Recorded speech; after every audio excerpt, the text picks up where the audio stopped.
What's up, everybody? I'm Terrell Aaron Kloss, and welcome to my spoiler full review of Avengers Endgame, which is the Marvel Studios' 20-second film. Okay, so I went to the Thursday night special fan viewing on April 25th. Had my diaper on deck, just in case. Now, I didn't drink anything for 20 hours, and I flew all the way from LA to Boston, and then took a Greyhound bus to Connecticut to my mom's house where I am right now, just to see it with my friends on for the Thursday night showing. It's like what Cap said, and all the other Avengers said, whatever it takes. Let me tell you, I went and thought a lot, and it all paid off. But luckily, I didn't have to use my diaper, but I had it just in case. Had my gauntlets, had my phone turned off. I was ready, and I'm sure most of you were too. But okay, so let's get into the film. Now, one of the things that I really love about this film is that with each film there are 3 acts, and this film is 3 hours long, and each hour is actually an act. The first hour is the first act, second hour the second act, third hour the third act. In the first hour, you saw Captain Marvel light up like Tinkerbell and go out into outer space and rescue Tony Stark and Nebula. And they were on the Benatar, which is the Guardians of the Galaxy ship. And Tony is wasting away. Nebula wasn't really, because she's like half dead, half robot and everything. But Captain Marvel brought them all back down to Earth. Cap and Tony got into a heated exchange, and Robert Downey Jr.'s acting in that scene was so amazing. He's so underrated as an actor. The acting by all the actors in this movie, they had to bring it, and they were all bringing it seriously. But in that scene, I was like, man, he is really going hard in this moment. Loved it. So within that first hour, the Avengers pretty much went after Thanos. And Thor went for the head this time. Even in a Disney movie, I was so surprised. I'm like, in a Disney movie, somebody's getting decapitated. Couldn't believe it. But I was happy about it, and I was here for it. I was here for all of it. So Thor chopped off Thanos' arm first, after Captain Marvel got him in a chokehold, and they were all holding him down. And they saw that there were no Infinity Stones on the back of the gauntlet. So they were like, where are the stones? In my mind, I still call them gems, because I loved all this stuff prior to the MCU, so I was always calling them Infinity Gems, but now they're the stones, so I have to be clear whenever I say stones. It's a geek thing. Some of you know what I'm talking about. But anyways, so they were like, Thanos, where are the stones? We don't see them on the gauntlet. And Thanos said, look, I did what I wanted to do with them, and then I used the stones to destroy the stones. I eliminated half the universe, and now everything is perfectly balanced, as all things should be, and my job is done. And they were like, what? And so, again, Thor went for the head, cut off Thanos' head. He was dead. And then you saw the title card pop up, and it said 5 years later. So now all the remaining Avengers are all helping people all throughout the world, avenging in their own ways, whether it's saving people or counseling people. But who would have known that Master Splinter, not really Master Splinter, but a rat, would be the catalyst to saving the entire universe? There was a rat that crawled on top of the broken down van that the mini quantum tunnel was built inside of. The one that Ant-Man got trapped inside of at the end of Ant-Man and the Wasp. So that van, now that it had been 5 years later, that van was broken down and it was inside of a junkyard. And then so you saw the rat crawl on top of the van and turn something on, and Ant-Man was spit out of the back of the van. He didn't know what was going on. Then he realized that half of the universe was dusted. He thought his daughter was dusted. Then he learned that she wasn't, but she had aged, and he found her, but her mom was dead and her stepfather was dead. And so Scott, somehow, some way, Ant-Man Scott, he made it over from San Francisco to upstate New York. Miraculously, didn't even break a sweat either. Rang the doorbell at the Avengers Mansion, and Natasha, aka Black Widow, and Captain America, they were like, what? And so Ant-Man was like, look, I think we can go back in time to fix everything and grab the Infinity Stones before Thanos gets them and get all the stones from the past and then create our own Infinity Gauntlet. And then they had this, all the Avengers got together and had this long discussion about time and whatnot. And the movie really enlightened me to something that I never really thought about. And when you see the movie, you'll see what it is. But it was kind of confusing a little bit at first, but then I started to get it, because I love time travel related shows with parallel worlds and whatnot. So I kind of got it. Hopefully you will too. But even if you don't, everything else makes up for it. Just go with it and enjoy it. So the Avengers broke up into different factions after they all put on their quantum suits and went into the quantum realm together, and the visual effects was so amazing when they were all in formation. It was amazing. So now they all went after, about 2 or 3 of them each went after different stones in different parts of history in different time periods. Some were more successful than others, you know, but when you do something like time travel or use magic for personal gain, anything like that for personal gain, it's going to be the personal gain consequences. I learned this from Charmed, and I learned it from life itself as well. So in the Avengers, they dealt with the personal gain consequences as well. Hawkeye and Black Widow, they went after the Soul Stone, not knowing that it would require sacrifice. At the end of the day, Natasha was the one who sacrificed herself so that Hawkeye could bring the Soul Stone back to the future.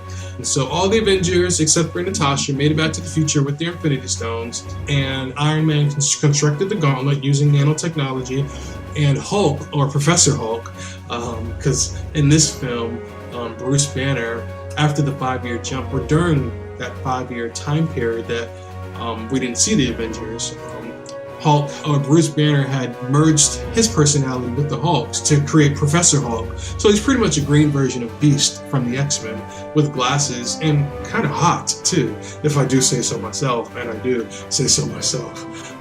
I wonder if everything is big and green.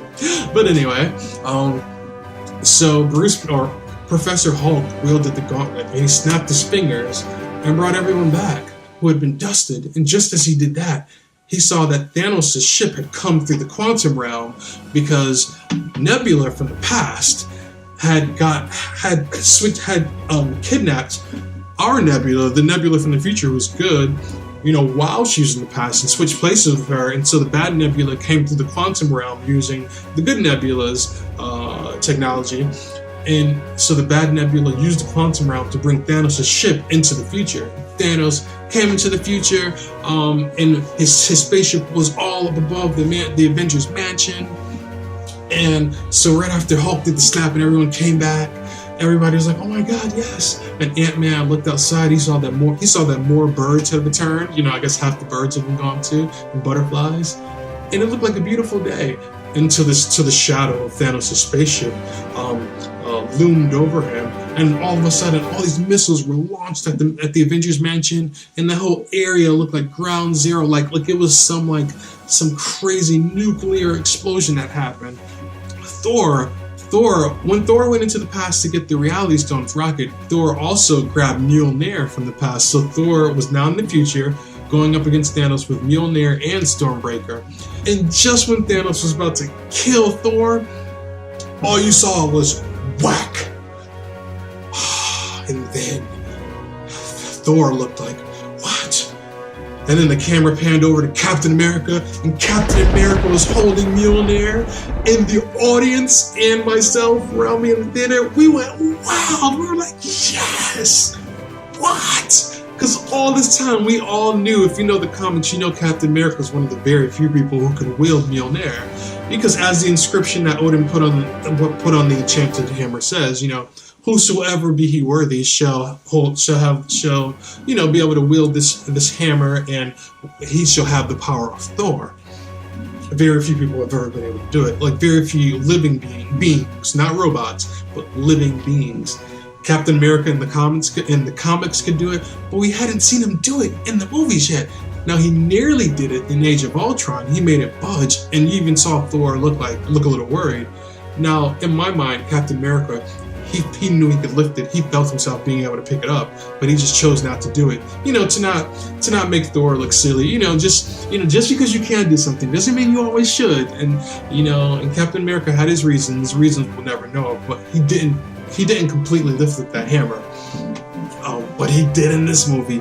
He lifted up the hammer and whacked Thanos with it, and then Captain America channeled the lightning through Mjolnir and blasted Thanos, was giving it to Thanos, like with the shield in hand, throwing his shield at Thanos with the lightning, like Captain America. I mean, there wasn't even a learning curve. Captain America just knew what to do. I guess he'd seen Thor do this for the past 10 years, so he pretty much got that. He pretty much watched and learned and knew what to do. I mean, never thought I'd see the day when Captain America would be going up against Thanos and be giving it to Thanos, and it be done so well the way it was, you know, and oh my God, just like, wow, oh my God. It was so crazy. But then Thanos ended up getting the best of him after Captain America was giving it to him. Thanos got the best of him, knocked Captain America down, and just when Captain America, it was just him, it's just one man up against Thanos. Thanos called his entire army down from his ship, all the space dogs and everything, the Black Order. Then all of a sudden, you see a portal, a sparkly portal, one of Doctor Strange's portals open up, and you saw Okoye, who hadn't been dusted. You know, you saw her with King T'Challa, the Black Panther, and Princess Shuri walking through the portal, and Cap was like, what? We're all like, what? And then all of a sudden you saw all these portals all around them open up through space, up in the air and on the ground. All these people, all these sorcerers, all these Vikings, all of the dusted Avengers, they all came back. All of them, they came back. And Doctor Strange came down like a boss with his cape just flailing in the wind, like a true boss with a grin on his face. And then Peter Parker was like, yeah, we're back. You know, Doctor Strange said that, you know, to stay put, you know, he was gonna take care of us, and he knew that you were gonna make everything right again. And I was like, wow, I knew Doctor Strange didn't completely get dusted, and he was protecting everyone wherever they were. It was just such a profound moment to see Ant-Man and the Wasp. Ant-Man turned into Giant Man. You saw Okoye, you saw Wanda, Scarlet Witch. She was in full power mode, so confident. Everyone was there. Everyone. They all went up against Thanos' Black Order and his space dogs and Thanos. Oh my God, even Pepper Potts. That scene of Pepper came up in her rescue outfit, her Iron Man rescue outfit. There was a scene with her and Tony floating back to back and fighting back to back, and it wasn't like she was a sidekick. They were like a married couple, a true married couple, together, fighting together, like Susan Storm and Reed Richards kind of thing. It was just so epic. Let me tell you one thing: she was not a Mary Sue. There were no Mary Sues in this film, none. And at one point, all the prominent females came together and stood together. All of them stood together, from Scarlet Witch to Okoye, Captain Marvel, Valkyrie on her Pegasus. They were a Wasp. They were all there together. Oh my God, just the thrill of it all was amazing. Absolutely amazing. But at the very end of it all, Tony woke up and he was fighting with Thanos for the gems. After Captain Marvel gave it to Thanos, she gave it to him. And I think he headbutted her, and she was like, oh. But Tony fought with Thanos, and Thanos got the gauntlet back, and Thanos was just about to snap his fingers when he realized that all the gems were gone, and Tony had used his technology to make the gems come to him. And Tony, he did something that he knew he wasn't supposed to do, because he knew he wouldn't survive it, but he did it anyway. He snapped his fingers, but before he did, Thanos said something like, oh, I'm inevitable, and so no matter what you do, I'm inevitable. And Tony was like, yeah, well, I am Iron Man. Snapped all the villains out of existence. They all turned dust. And of course, Thanos was the last one to turn to dust. Thanos felt himself dusting away, so he sat down and just conceded and just took off his helmet, and then he started to fade away. And then everyone rushed over to Tony's side, and Peter Parker hugged him, was like, no, Mr. Stark, no, don't die, you know, all this stuff. And Pepper pushed Peter out the way, and Pepper was crying, and she was like, Tony, just relax, you can rest now, we're all okay. And it was such an emotional scene, oh my God. And later on, they had the funeral for Tony. Everyone was there, and a lot of people didn't know who that young man was, who the teenage boy was, who was standing off to the side during the funeral. But if you saw Iron Man 3 back in 2013, like I did, remember the little kid, the little boy who was with Iron Man throughout most of the film, the boy who inspired Iron Man to use his brain more to make a comeback. That actor was the actor you saw in this Endgame movie, because it's now been 6 years later.